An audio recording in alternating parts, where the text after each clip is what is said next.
Hello everyone. इस video में हल करेंगे पाठ 2 के अंतिम अभ्यास के प्रश्नों को।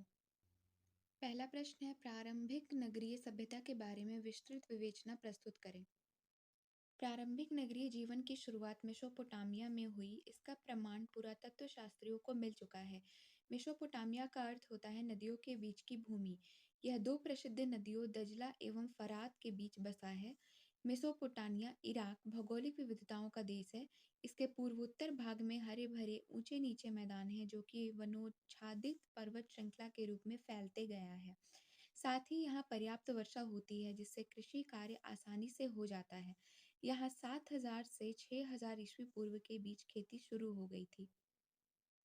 प्रश्न 2, नगरीकरण का मानव पर क्या प्रभाव पड़ा है? प्राचीन नगरों का विकास नदियों के किनारे हुआ, पर मेसोपोटामिया में नगर मंदिरों के आसपास भी बसे। नगरीय जीवन में कृषि की अपेक्षा काम धंधों को अधिक महत्व मिला। नगरीकरण ने ग्रामीण जीवन को प्रभावित किया है। नगरीकरण के फलस्वरूप अब सामाजिक मूल्यों में परिवर्तन होने लगा है। व्यक्तिवादी जीवन मूल्यों में सामूहिकता की भावना में निरंतर कमी होती जा रही है। नगरीकरण के प्रभाव से परिवार और विवाह में निरंतर परिवर्तन बढ़ता रहा है। अब संयुक्त परिवार प्रणाली एकल परिवार प्रणाली में बदलने लगी है। प्रश्न 3, बेबीलोनिया की सभ्यता पर प्रकाश डालें। बेबीलोनिया की स्थापना अरब जाति के सेमेहिक लोगों ने किया।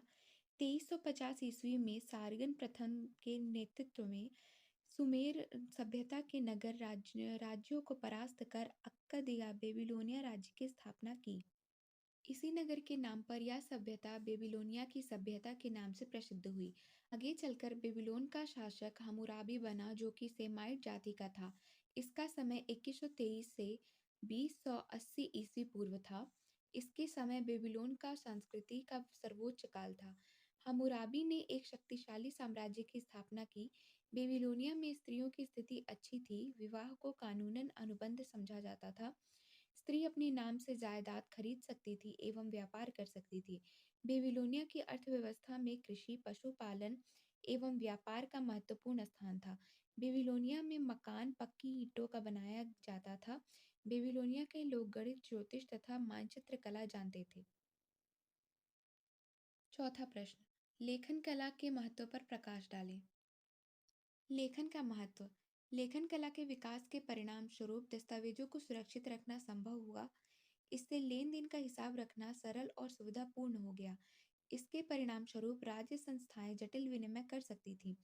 इससे लेन देन लंबी अवधि तक चल सकता था। इससे दिनों और समय का हिसाब रखने के कार्य को सुविधापूर्ण बना दिया। प्रश्न 5, लेखन कला का मानव पर क्या प्रभाव पड़ा है? लेखन कला संस्कृति का वाहक होता है। लेखन कला के बिना मानव विकास का कल्पना अधूरी है। सभ्यता के विकास के क्रम में जब मानव की आवश्यकताएं बदलती गईं तथा वो अपनी आवश्यकतानुसार नई नई तकनीकों का आविष्कार करता गया, लेखन कला का विकास भी इन्हीं तकनीकों में एक था। लेखन कला के परिणाम स्वरूप आने जाने वाले सामानों तथा गोदाम में रखे भंडार का पूरा विवरण रखा जा सकता था। इससे शासक के आदेशों को लिखित रूप में रखा जाने लगा, जिससे शासन करना आसान हो गया। लेखन कला ने भौगोलिक दृष्टि से एक दूसरे से दूर स्थित व्यक्तियों के मध्य संप्रेषण को संभव बनाया।